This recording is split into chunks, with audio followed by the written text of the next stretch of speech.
Hello hello hello everyone.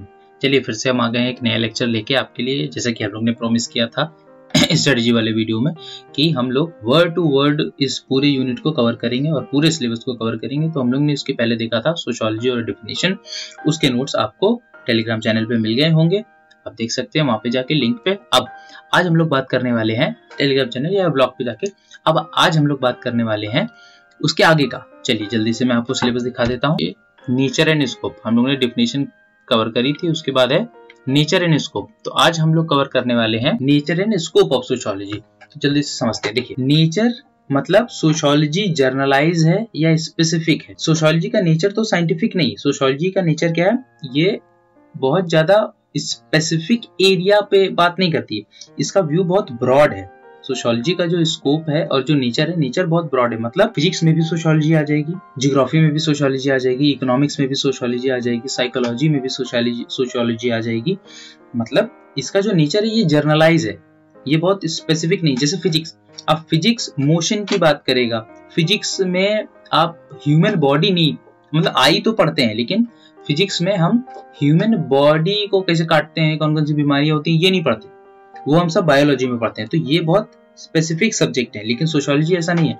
Sociology हम crime भी पढ़ेंगे, सोशियोलॉजी में हम क्राइम भी पढ़ेंगे, सोशियोलॉजी में हम सुसाइड भी पढ़ेंगे। डुर्खीम का एक कॉन्सेप्ट है, इमाइल डुर्खीम, अभी हम लोग फाउंडिंग फादर्स ये सब के बारे में बात करने वाले हैं। सुसाइड भी पढ़ेंगे, फिर हम लोग इकोनॉमिक्स भी पढ़ेंगे, फिर हम लोग थोड़ा सा एग्रीकल्चर भी आ जाएगा सोशियोलॉजी में। तो सोशियोलॉजी बहुत जर्नल है, बहुत जर्नलाइज है। तो इसका नेचर क्या है, ये बहुत स्पेसिफिक नहीं है, ये बहुत जर्नलाइज है। अच्छा, अब इसके स्कोप में क्या है, ये तो हो गया नेचर। नेचर क्या है, सोशियोलॉजी का नेचर बहुत जर्नलाइज फॉर्म है, बहुत स्पेसिफिक नहीं है। What defines the discipline of sociology is its scope. It not just what it studied, it not just what is it studies, but how it is studies a chosen field. फिर से it not just about how, it's not just about what it studied, but how it studies the chosen field. कुल मिला के sociology का जो discipline है sociology, और इसका स्कोप केवल इस पे निर्भर नहीं करता है, या इस पे डिपेंड नहीं करता है कि वो क्या चीज पढ़ रही है। वो किसी एक चीज को हम उसको कैसे एनालाइज कर रहे हैं, उसमें हम साइंटिफिक चीजें डाल रहे हैं कि नहीं, उसमें हम थोड़ा अपना साइंटिफिक व्यू लेके आ रहे हैं कि नहीं। तो सोशियोलॉजी में केवल यही नहीं है कि हम क्या चीज पढ़ रहे हैं, सोशियोलॉजी में हम सोसाइटी पढ़ रहे हैं, सोसाइटी को भी किस तरह पढ़ रहे हैं, ये है। अच्छा, बाकी अब हम लोग चलिए देख लेते हैं अपने नोट्स पे जल्दी से, और देख लेते हैं क्या क्या थिंकर्स लोगों ने बोला है कि क्या है नेचर और स्कोप ऑफ सोशियोलॉजी। तो जल्दी से चलते हैं स्क्रीन पे। अब आपको दिख रहा होगा यहाँ पे, ये देखिए, nature and scope of sociology. Nature and scope of sociology. तो देखिए, सबसे पहले क्या है, other social science deals with more specific area while sociology takes a broad view. ठीक है, अभी हम लोग ने बात करी sociology takes a broad view. Sociology में केवल यही नहीं है कि हम कोई एक स्पेसिफिक चीज पढ़ेंगे, हम ब्रॉड व्यू लेके चलेंगे। दूसरा क्या है, it's scope include the study of social group, institution and processes. It's scope include study of social group, it's scope include study of social group, institutions and processes. अभी उन्होंने बात करी कि हाँ, ये social group, institution and process भी इसके scope में आ जाता है। मतलब हम सोशल ग्रुप भी पढ़ेंगे सोशियोलॉजी में, सोशल इंस्टीट्यूशंस क्या होते हैं वो भी पढ़ेंगे, और सोशल प्रोसेसेस क्या होती हैं हम उनको भी देखेंगे। अच्छा, तीसरा point, what defines the discipline of sociology is its scope, therefore it's not just what it studied, like family. In sociology we study family, we study kinship, we study hierarchy, we study status, we study role. So it's not just about how it's not just about what it studies, it's about how it is studied the chosen field. यही पे यहाँ लिखा है, but how it studies the chosen field. अच्छा, अब देख लेते हैं जो कि इंपॉर्टेंट है, ये चीजें इंपॉर्टेंट है। डुर्खीम ने नेचर के लिए क्या बोला है, आपके मल्टीपल में सीधे सीधे यही सवाल आएंगे, बहुत ज्यादा इंपॉर्टेंट है ये।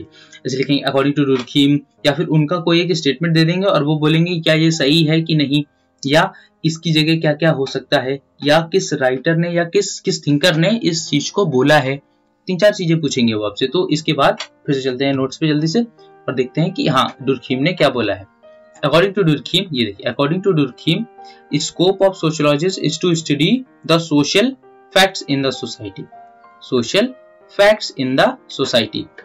अब क्या होते हैं सोशल फैक्ट्स? सोशल फैक्ट्स वो चीजें हैं जो कभी बहुत ज्यादा बदलती नहीं, सोशल फैक्ट्स दुर्खीम ने सोशियोलॉजी को बहुत ज्यादा साइंटिफिक वे में ले रखा है। इमाइल दुर्खीम को मॉडर्न सोशियोलॉजी का फाउंडर बोला जाता है। तो अभी हम लोग को बस ये देख लेते हैं कि हाँ, scope of sociology to study the social fact in society. हम सोशल फैक्ट्स क्या होते हैं ये भी पढ़ेंगे। कब पढ़ेंगे? जब हम इमाइल दुर्खीम को कवर कर रहे होंगे थिंकर्स वाले वीडियो में। बहुत आराम से, बहुत आहिस्ता से पढ़ेंगे। अभी क्योंकि हम नेचर और स्कोप देख रहे हैं, बस सोशल फैक्ट्स आप ये जान लीजिए कि सोशल फैक्ट्स कैसे, कोई एक पर्टिकुलर चीज जो ज्यादा चेंज नहीं हो रही हो। Social statics and social dynamics का भी कॉन्सेप्ट आएगा, इन्हीं का है। तो सोशल फैक्ट्स क्या होंगे?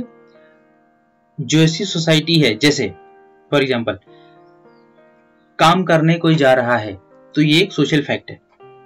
कोई किसी चीज, जैसे मान लीजिए कोई एक एग्जांपल, जैसे कोई एक इंस्टीट्यूशन है, जैसे मैरिज एक इंस्टीट्यूशन है। मैरिज, अब ये हम आगे देखेंगे कि मैरिज भी एक इंस्टीट्यूशन है। अब मैरिज एक इंस्टीट्यूशन तो है, पर ये भी एक सोशल फैक्ट है। इसमें कुछ चीजें होती हैं, इसके नॉर्म्स एंड वैल्यूज क्या होंगे? एक सोशल फैक्ट है। ये चेंज नहीं होते, ये जैसे जैसे चलते हैं सब लोग एक ही जैसे फॉलो करते हैं। हम ये आ गए सोशल फैक्ट्स। अभी हम आगे बात करेंगे, तो जब हम लोग पढ़ेंगे तो सोशल फैक्ट्स के भी बारे में बात करेंगे।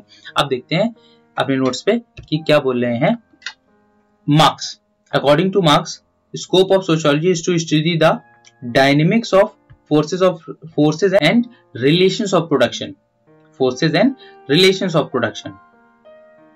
अब ठीक है, forces and relations of production. अब देखते हैं, अच्छा फोर्सेस और रिलेशंस ऑफ प्रोडक्शन में क्या फर्क है? देखिए, रिलेशन ऑफ प्रोडक्शन मतलब होता है कि जो कोई उस चीज को प्रोड्यूस कर रहा है। हम कार्ल मार्क्स की बात कर रहे हैं। मार्क्स क्या बोलते हैं कि सोशियोलॉजी का स्कोप क्या है? सोशियोलॉजी का स्कोप है हमें फोर्सेस और रिलेशन ऑफ प्रोडक्शन के डायनेमिक स्टडी करनी है। मतलब सोशियोलॉजी क्या करती है? सोशियोलॉजी पहले समझते हैं forces and relations of production क्या होते हैं। रिलेशन ऑफ प्रोडक्शन मतलब कोई वर्कर मान लीजिए, कोई वर्कर किसी चीज को बना रहा है तो वो उसको कितना ओन करता है। जैसे कैपिटलिज्म में क्या होता है? कैपिटलिज्म मतलब अभी जो किसी एक इंडस्ट्री फेमस में क्या होता है कि हम कोई चीज कोई बना रहा होता है तो वर्कर उस चीज को बनाता है। जैसे मान लीजिए रोल्स रॉयस या फिर कोई फरारी हो गई या फिर कोई कार हो गई, तो वर्कर उस चीज को बना रहा है, लेकिन वो उससे साथ क्या रिलेशन है? मतलब जो वो प्रोड्यूस कर रहा है। रिलेशन ऑफ प्रोडक्शन मतलब जो चीज प्रोड्यूस हो रही है, जो उसको प्रोड्यूस कर रहा है, उन दोनों के बीच में रिलेशन क्या है। तो वर्कर उसको अफोर्ड नहीं कर पाएगा, तो बहुत एंटागोनिस्टिक रिलेशन है ये। बहुत एंटागोनिक मतलब ये चीज उसको बना तो रहा है, तो ये एनोमी में थोड़ा जाने वाला है। अभी हम लोग ये सारे एंटागोनिस्टिक ये सारी चीजें आगे देखेंगे। अच्छा, फोर्सेस ऑफ प्रोडक्शन, कौन कौन सी लोग हैं जो उस प्रोडक्शन को कर रहे हैं? तो हो गया फोर्सेस, और उन लोगों का उस चीज से क्या रिलेशन है। जैसे मान लीजिए फॉर एग्जांपल कोई एक मोबाइल फोन, अब उस मोबाइल फोन को लोग बनाते हैं।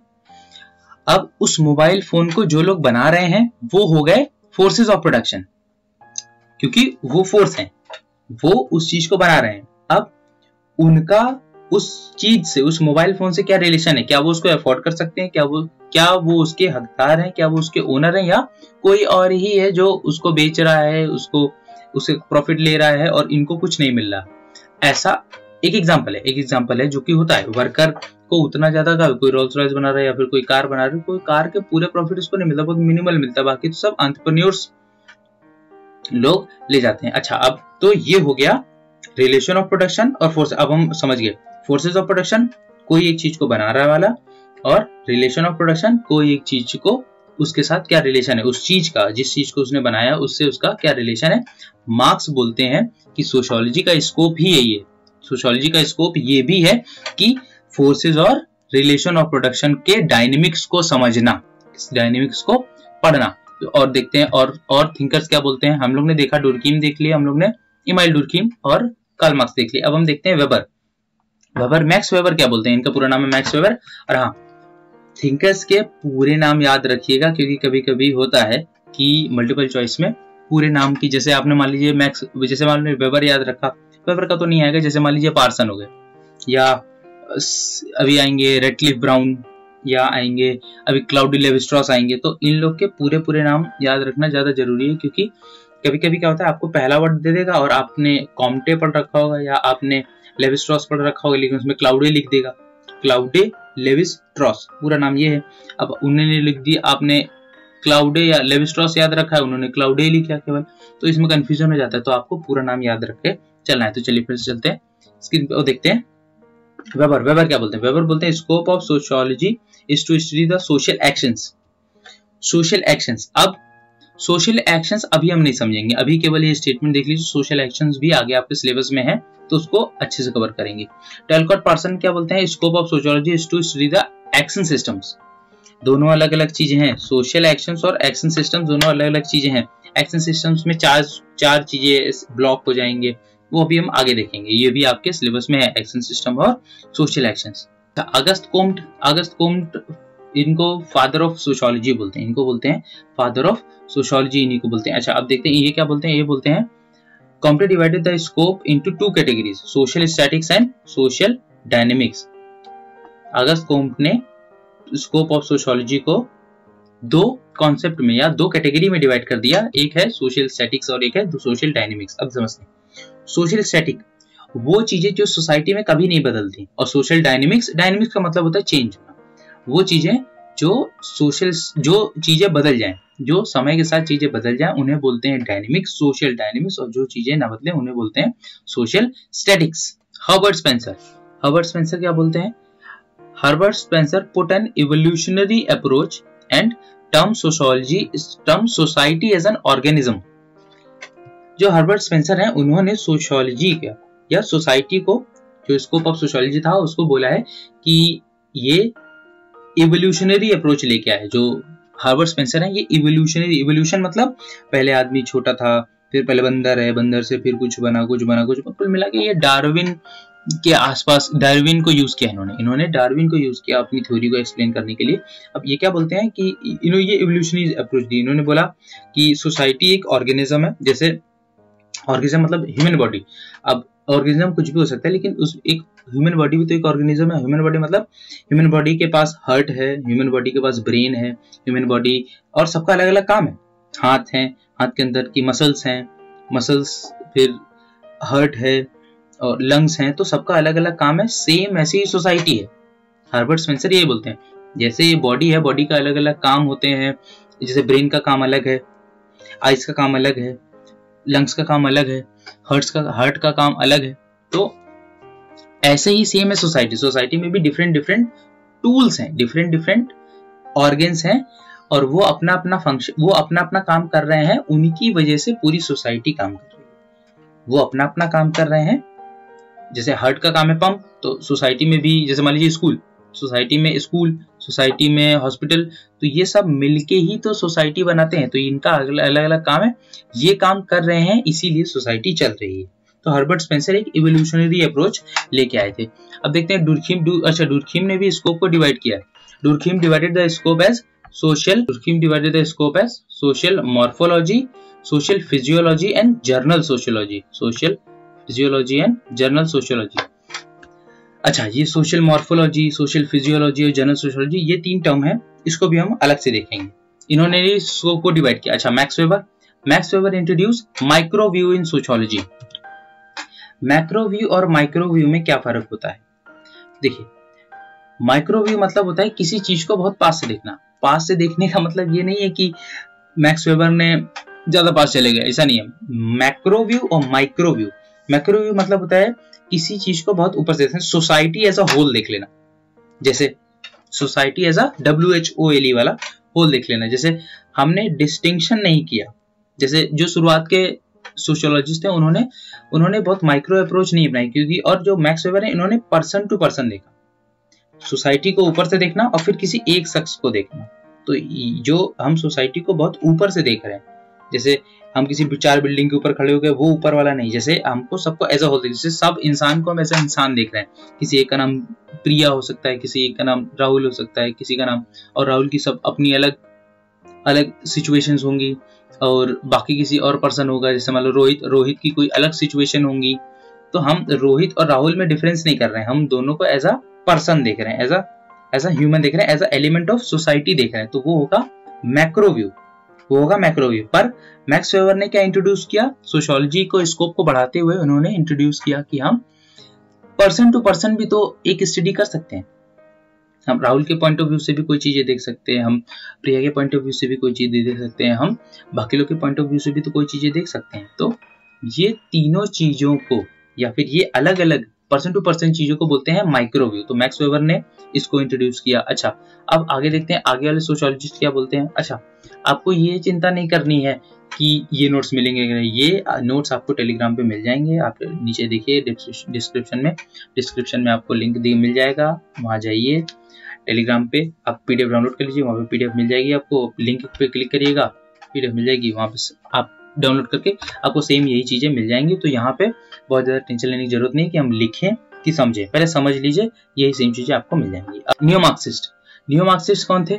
नियो मार्क्सिस्ट ने क्या किया, जैसे Adorno and Horkheimer, neo Marxist like Adorno and Horkheimer ने क्या किया, added the cultural studies in the scope of sociology. Cultural studies in the scope of sociology. Cultural studies क्या होती हैं? देखिए, कल्चर वो norms and values, particular set of norms and values are known as culture. Particular set of norms and values of a society are known as culture. अच्छा, culture change भी होता रहता है। जो चीजें हमने अपने पुरखों से या अपने पहले वाले लोगों से सीखी और हम उसको आगे ट्रांसमिट भी कर सकते हैं, वो हो गया हमारा कल्चर। जो चीजें हमने अपने पूर्वजों से सीखी और हम उसको आगे ट्रांसमिट भी करेंगे, तो वो हो गया कल्चर। अब मार्क्सिज्म मेनली इकोनॉमिक की बात करता है, इकोनॉमिक्स की बात करता है कि हर चीज को इकोनॉमिक टर्म में देखना, हर चीज की सुप्रीम जो है, हर चीज का सुप्रीम जो है वो इकोनॉमिक्स है। तो न्यू मार्क्सिस्ट जो होते हैं वो इस तरह में बात करते हैं, लेकिन जो नियो मार्क्सिस्ट है जैसे एडोर्नो होरखीमर, वो भी बात उसी की करेंगे, बस उसमें उन्होंने कल्चरल एस्पेक्ट्स और जोड़ दिया। कल्चरल एस्पेक्ट्स मतलब नॉर्म्स एंड वैल्यूज जो कि हम ट्रांसमिट कर सकते हैं जनरेशन टू जनरेशन।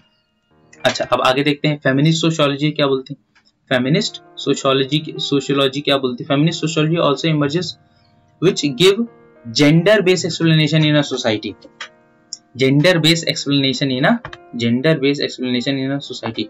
अच्छा, फेमिनिस्ट का बेसिकली मतलब होता है मेल फीमेल के बीच में इक्वलिटी की बात करना, मतलब दोनों इक्वल हैं। फेमिनिस्ट लोगों का मेनली पर्पस है ये।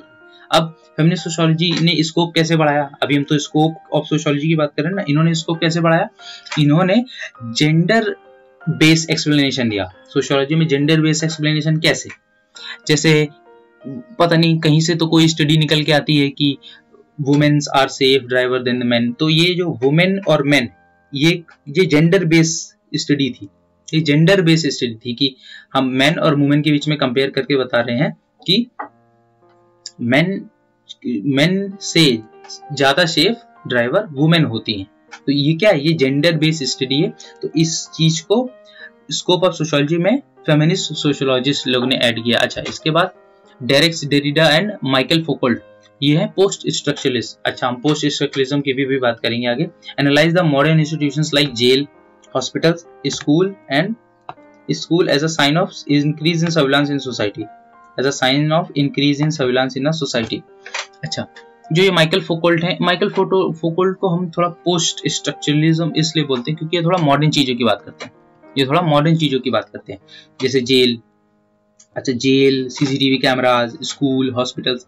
तो इन्होंने और फर्दर स्कोप ऐड किया कि हम केवल प्रिमिटिव चीजों की बात नहीं करें। जैसे जैसे वर्ड भी चेंज हो रहे हैं, जैसे जैसे नई टेक्नोलॉजी आ रही है, तो वैसे वैसे हमको सोशियोलॉजी की भी स्टडी और आगे करनी चाहिए। जैसे आज के टाइम पे सर्विलांस सिस्टम अच्छा हो गया, कैसे सीसीटीवी कैमरा से सर्विलांस बढ़ गया, तो इसका कोई ना कोई तो इफेक्ट पड़ेगा ना सोसाइटी पे, इसका कोई ना कोई इफेक्ट पड़ेगा सोसाइटी पे। तो इस चीज को उसके सोशियोलॉजी के स्कोप में किसने जोड़ा? माइकल फोकोल्ट हो गए, डेरेक डेरिडा हो गए और बाकी सारे लोगों ने जो पोस्ट स्ट्रक्चरलिस्ट हैं, तो इन्होंने और स्कोप को बढ़ाया। अच्छा, इतने थिंकर्स अभी के लिए बहुत हैं, इतने थिंकर्स को हमको बार बार रिवाइज करना है। बाकी आगे थिंकर्स हम थिंकर्स वाले वीडियो में पढ़ेंगे। नेचर इन स्कोप से आपको सीधी सीधी ये क्वेश्चन पूछेगा कि इन्होंने ये हैं, क्लासिफाई करिए, या ये स्टेटमेंट किस थिंकर ने बोला है, या ये स्टेटमेंट है, क्या ये सही है या नहीं। अच्छा, क्या ये सही है या नहीं, वो ये नहीं पूछेंगे। आधा स्टेटमेंट देंगे, फिर आधा स्टेटमेंट वो उन्होंने मल्टीपल में दे रखा होगा, आपको उससे बताना होगा कि ये स्टेटमेंट सही है या नहीं। अच्छा, तो अगर ये वीडियो सही लगा हो, नेचर इन स्कोप हम लोग का हो गया। अगर ये वीडियो ठीक लगा हो या वीडियो आपको थोड़ा भी हेल्पफुल लगा हो, तो आप वीडियो को लाइक करिए, वीडियो को लाइक करिए और चैनल को सब्सक्राइब करिए और जल्दी से जाइए टेलीग्राम पे, इसके लेक्चर नोट्स डाउनलोड कर लीजिए जो कि जरूरी है, क्योंकि बिना नोट्स के तो रिवीजन होगा नहीं। उसका प्रिंट आउट लेके आप उसको बार बार रिवाइज कर सकते हैं। ऐसे ही पढ़ते रहिए। चलिए बाय बाय।